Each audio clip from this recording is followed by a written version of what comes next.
ఈనాటి ఈ సభకు అధ్యక్షులు సారిపల్లి కొండలరావు గారికి,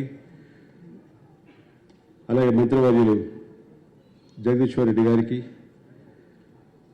మిత్రులు డాక్టర్ గోపీచంద్ గారికి, డాక్టర్ కాసు ప్రసాద్ రెడ్డి గారికి, మా పెద్దబ్బాయి పరుచూరి వెంకటేశ్వరరావు గారికి, అలాగే మా అల్లు అరవింద్ గారికి, ఇతర పెద్దలకు, ఈనాటి సభకు ఇచ్చేసినటువంటి 50 మంది ఆహ్వానితులకు, కళాభిమానులకు, నా అభిమానులకు అందరికీ హృదయపూర్వక నమస్కారం. గత 13 సంవత్సరాలుగా స్వర్గీయ అల్లు రామలింగ గారి పేరున ఏర్పడైనటువంటి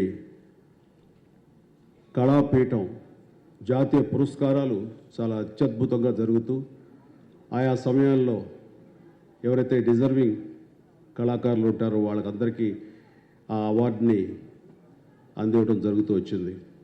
ఇది చాలా చాలా సంతృప్తినిచ్చేటటువంటి కార్యక్రమంగా మా ఫ్యామిలీ మెంబర్స్ అందరం భావిస్తుంటాం. మనిషిగా పుట్టిన తర్వాత మన సంస్కారం తెలియజెప్పుకోవడానికి గీటురాయిగా 2 విషయాలు ఉన్నాయి. ఒకటి, మన మధ్య లేనటువంటి పెద్దల్ని గుర్తు చేసుకోవటం. 2, మన మధ్య ఉన్న పెద్దల్ని గౌరవించుకోవటం. ఈ రెండు కార్యక్రమాలు ఈ రోజున నా సమక్షంలో నా చేతుల మీదుగా జరగడం అనేది నాకు చాలా చాలా సంతృప్తిగా ఉంది. ఒకటి, రామలింగ గారిని అందరం మా అనుభవాలతోటి వారిని గుర్తు చేసుకోవటం, అది వారికి మనం ఇచ్చే నివాళి, గౌరవం. అలాగే పెద్దలు దాసరి నారాయణరావు గారికి ఈ జాతీయ పురస్కారం వారికి ఇచ్చే ప్రయత్నం చేయటం అన్నది అది ఒకటి చాలా చాలా సంతృప్తిగా ఉంది. అది పెద్దల్ని గౌరవించుకునేటువంటి ప్రక్రియ. వారు హాస్పిటల్లో ట్రీట్మెంట్లో ఉన్నారు. వారు త్వరగా కోలుకోవాలని, మళ్ళీ మన మధ్యకు రావాలని, ఇలాంటి ఫంక్షన్లో వాళ్ళు పార్టిసిపేట్ చేయాలని, చేస్తారని ఆశాభావంతో ఆ భగవంతుని ప్రార్థిస్తూ వారి ఆరోగ్యం త్వరగా చేకూరాలని నేను కోరుకుంటున్నాను. ఈ రోజున రామలింగ గారికి, దాసరి గారికి ఉన్న అనుబంధం గురించి చెప్పుకోవాల్సి వస్తుంది. ఈనాటిది కాదు, గీతా ఆర్ట్స్ ప్రారంభ దశలో, అంటే 2వ సినిమాకి దర్శకులు శ్రీ దాసరి నారాయణరావు గారు, మా ఊళ్ళో మహాశివుడు. ఆ రోజు నుంచి వారి అనుబంధం కుటుంబ పరంగా కానివ్వండి, సినిమా పరంగా కానివ్వండి, అత్యంత బలీయంగా పెనవేసుకుపోతూ వచ్చింది. కాబట్టి ఈ రోజున ఈ అల్లు రామలింగ గారి అవార్డు అల్లు రామలింగ గారి అవార్డు శ్రీ దాసరి నారాయణరావు గారికి ఇవ్వడం అనేది అది చాలా సముచితం. అది చాలా అందరికీ సంతృప్తించేటువంటి గొప్ప విషయం.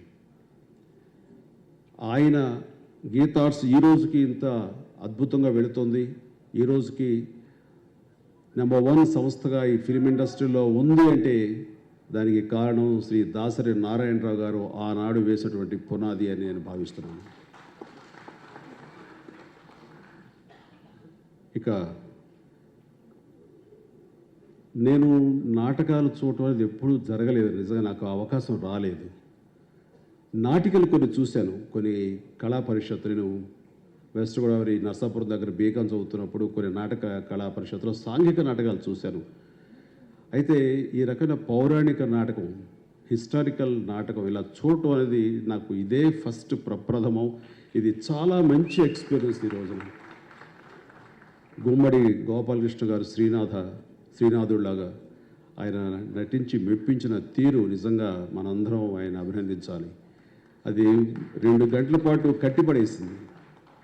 ఆ వెనకాల అంటే నాటకాలు అంతరించిపోతున్నాయి, నాటకాలకి ఆదరణ కరువైపోతుంది అన్నటువంటి ఈ సమయంలో ఇంతమంది యూత్ మీరందరూ రెస్పాండ్ అయిన విధానం కానీ, మధ్యలో క్లాప్స్ కొట్టి విజిల్స్ కొట్టి విధానం చూస్తుంటే అది మనం ప్రజెంట్ చేయలేక, దాన్ని ప్రజల ముందుకు తీసుకెళ్ళలేక, ప్రేక్షకులు ఎప్పుడూ దాన్ని రిసీవ్ చేసుకోవడం రెడీగానే ఉంటారు, కానీ తీసుకువెళ్ళేటువంటి సంధానకర్తలు లేక అన్న భావన నాకు ఈరోజు కలిగింది.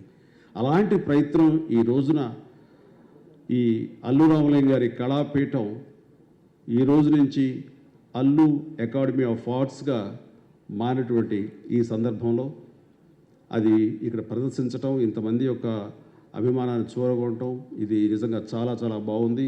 ఎందుకంటే రామలింగ గారి మూలాలకు వెళ్తే కనుక ఆయన నాటకాల నుంచి వచ్చారు, ప్రజానాట్య మండలి నాటకాల నుంచి.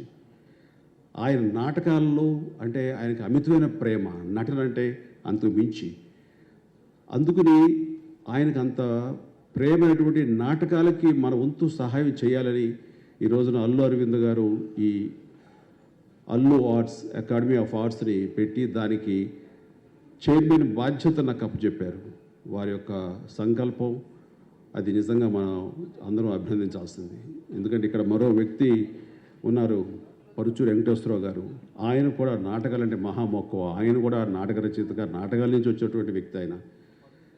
ఆయన కుమారుడు అకస్మాత్తుగా చనిపోయిన తర్వాత ఆ కుమారుడు రఘుబాబు పేరణ ఆయన నాటక సంస్థని ఏర్పాటు చేసి ఈరోజు కూడా ఎన్నో సంవత్సరాలుగా, దశాబ్దాల పైగా ఆయన ఈ నాటకాలని ప్రోత్సహిస్తూ ఆ రకంగా ఆయన వంతు కృషి ఆయన చేస్తున్నారు. ఈ నాటకాలను నిలబెట్టాలని, దానికి జీవం పోయాలి, ప్రాణం పోయాలంటూ.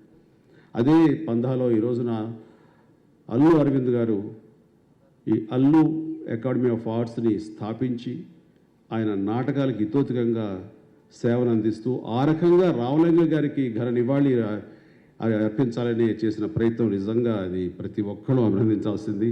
ఈ కళాకారులు ప్రతి ఒక్కరు కూడాను అది ఆనందించే విషయం. ఇది ఈ రోజున ఈ నాటకం ఇక్కడ శ్రీనాథ కవి సార్వభౌమ నాటకం చాలా చక్కగా ప్రదర్శించారు.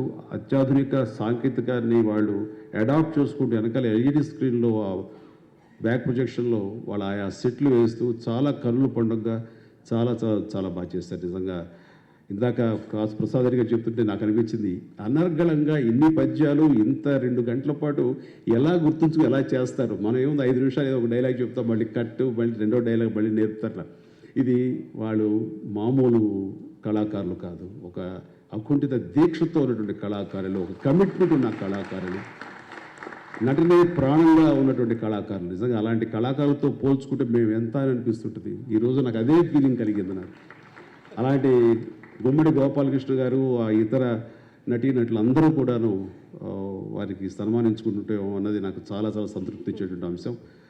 వారు నా అభిమానులు అంటూ ఈ రోజున ఇక్కడ రావటం అంటే కనుక నేను చాలా చాలా గర్వపడుతున్నాను, చాలా ఆనందపడుతున్నాను. వారికి ఈ సభాముఖంగా గుమ్మడి గోపాలకృష్ణ గారికి, ఆ నాటకంలో ఉన్నటువంటి సాంకేతిక బృందానికి, అలాగే నటీనటులకు పనిచేసిన ప్రతి ఒక్కరికి మా అల్లు అకాడమీ ఆఫ్ ఆర్ట్స్ తరఫున నా హృదయపూర్వక అభినందనలు తెలియజేస్తున్నాను.